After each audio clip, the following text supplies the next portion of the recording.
MGM ಕಾಲೇಜಿನ ಮುದ್ದಣ ಮಂಟಪದಲ್ಲಿ February 10ರಂದು ಸಂಜೆ 6:30ಕ್ಕೆ ನೃತ್ಯ ನಿಕೇತನ ಕಡವೂರು ಸಂಸ್ಥೆಯ ನರಸಿಂಹ ಎಂಬ ವಿನೂತನ ನೃತ್ಯ ರೂಪಕ ಪ್ರಯೋಗವನ್ನು ಮೂಡುಬಿದ್ರೆ ಆಳ್ವಾಸ್ ಶಿಕ್ಷಣ ಪ್ರತಿಷ್ಠಾನದ ಅಧ್ಯಕ್ಷ ಡಾ ಮೋಹನ್ ಆಳ್ವ ಅನಾವರಣಗೊಳಿಸುವರು ಎಂದು ಸಂಸ್ಥೆಯ ನಿರ್ದೇಶಕ ಸುಧೀರ್ ರಾವ್ ಕಡವೂರು ತಿಳಿಸಿದರು.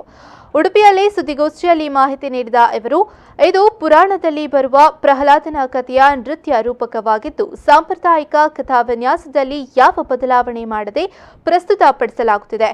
ನೃತ್ಯ, ಕಾವ್ಯ ಹಾಗೂ ಸಂಗೀತ ಸಂಯೋಜನೆ ಹೊಸತನದಿಂದ ಕೂಡಿದ್ದು, ನೃತ್ಯ ರೂಪಕ್ಕೆ ರಂಗಭೂಮಿಯ ಸ್ಪರ್ಶವನ್ನು ನೀಡಲಾಗಿದೆ ಎಂದರು. ಡಾ ಶ್ರೀಪಾದ ಭಟ್ ಈ ನೃತ್ಯ ರೂಪಕವನ್ನ ನಿರ್ದೇಶಿಸಿದ್ದಾರೆ. ಸಾಹಿತಿ ಸುಧಾ ಆಡುಕಳ ಸಾಹಿತ್ಯವನ್ನ ನೀಡಿದ್ದಾರೆ. ರಾಜು ಮಣಿಪಾಲ, ಪ್ರಶಾಂತ್ ಉದ್ಯಾವರ ರಂಗ ಸಜ್ಜಿಕೆಯನ್ನ ನಿರ್ವಹಿಸಿದ್ದಾರೆ. ವಿಧುಷಿ ಮಾನಸಿ, ಸುಧೀರ್ ಮತ್ತು ಅನಘಶ್ರೀ ನೃತ್ಯ ರೂಪಕ ಪ್ರಸ್ತುತವನ್ನ ಪಡಿಸಲಿದ್ದಾರೆ ಎಂದು ಮಾಹಿತಿಯನ್ನ ನೀಡಿದರು.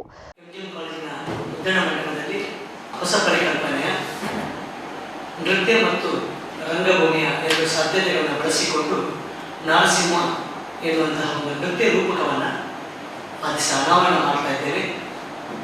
ಆ ಪ್ರಯೋಗ ಅನಾವರಣವನ್ನು ಡಾಕ್ಟರ್ ಮೋಹನ್ ಆಳ್ವ ಅವರು ಮಾಡ್ತಾ ಇದ್ದಾರೆ. ಈ ನೃತ್ಯ ರೂಪಕದ ನಿರ್ದೇಶನವನ್ನು ಡಾಕ್ಟರ್ ಶ್ರೀಪಾದ್ ಭಟ್ ಶಿಕ್ಷೆ ಇವರು ಮಾಡಿದ್ದಾರೆ. ಅದರ ಸಂಗೀತವನ್ನು ಅವರು ವಿನ್ಯಾಸಗೊಳಿಸಿದ್ದಾರೆ.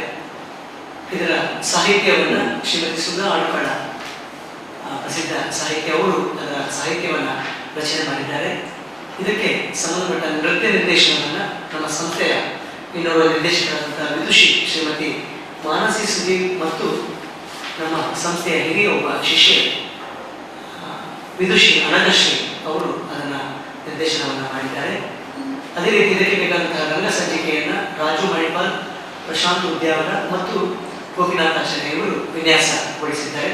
ಇದರ ಪ್ರಸ್ತುತಿಯನ್ನು ನಮ್ಮ ನೃತ್ಯ ನಿಕೇತನ ಕೊಡುವನ್ನ 18 ಜನ ಕಲಾವಿದರು ಸುದ್ದಿಗೋಷ್ಠಿಯಲ್ಲಿ ನಿರ್ದೇಶಕ ಡಾ ಶ್ರೀಪಾದ ಭಟ್, ವಿದುಷಿ ಮಾನಸಿ ಸುಧೀರ್, ಶಾರದಾ ಉಪಾಧ್ಯಾಯ ಉಪಸ್ಥಿತರಿದ್ದರು.